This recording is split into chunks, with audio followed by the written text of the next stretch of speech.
So Alan Powell says, do you like Draymond doing a podcast during the finals right after every playoff game? I love it. I love it. Here's the thing, Al. Professional athletes have an incredible capacity to do a number of different things. And the general population and fans of the NBA, well, in sports in general, the narratives that describe NBA players are controlled by people who have never played the game. Let me repeat that. let me repeat myself here. The people who control the narratives around the NBA and what the NBA players should be about do not and have not ever played the game. So NBA players have a tremendous capacity to do a number of different things. They're not a one-trick pony.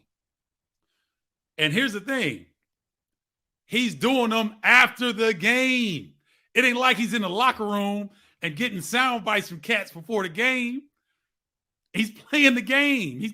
He's giving everything that he has. He's not playing well, but he's playing the game. And then after the game, you guys want me to share with you some of the things that NBA players do after games? I mean, having a podcast, to me, I don't know why more players don't do it. Because what happens is Draymond goes back and looks at the game tape. He's a savant. So he's going to go back and look at the game tape.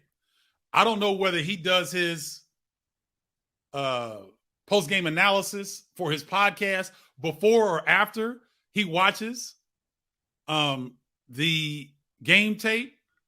But if you're a businessman, let me give you this. Let me give you this perspective. If you're a businessman and you want to go into the media space when your career's over, what better way to do a podcast when you know everybody that's watching the games will want to hear what you have to say, whether to dog you out or not? It's brilliant. Everybody's talking about it. Everybody's talking about Draymond podcasting as opposed to him playing. And guess what, Al? If the Warriors win the NBA title, nobody's going to care that he was podcasting right after a game. And if the Warriors lose in the finals, guess what happens when the finals are over? Guess who's going to be calling Draymond Green to come sit on the set of First Take? Exactly.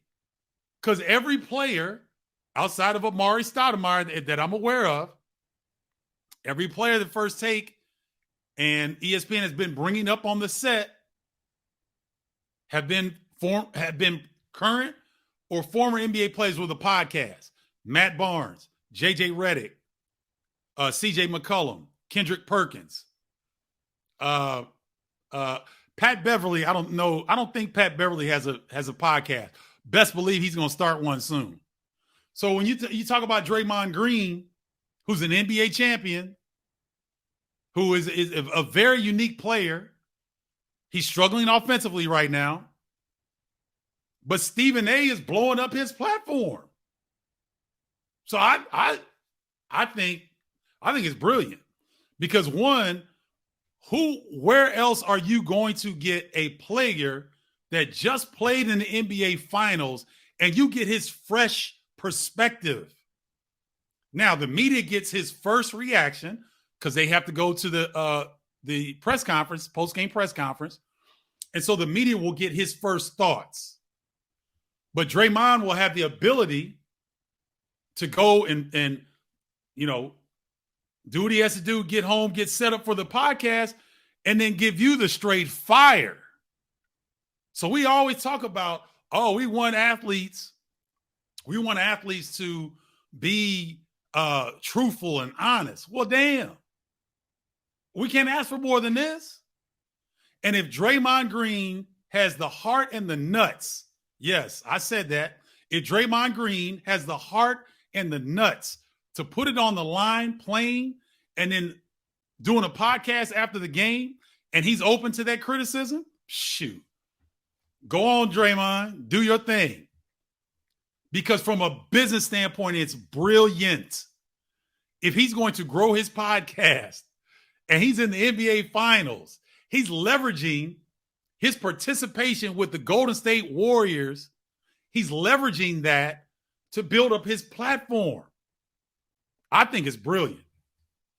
I hope that answered your question, but great question, Al. Thank you for that.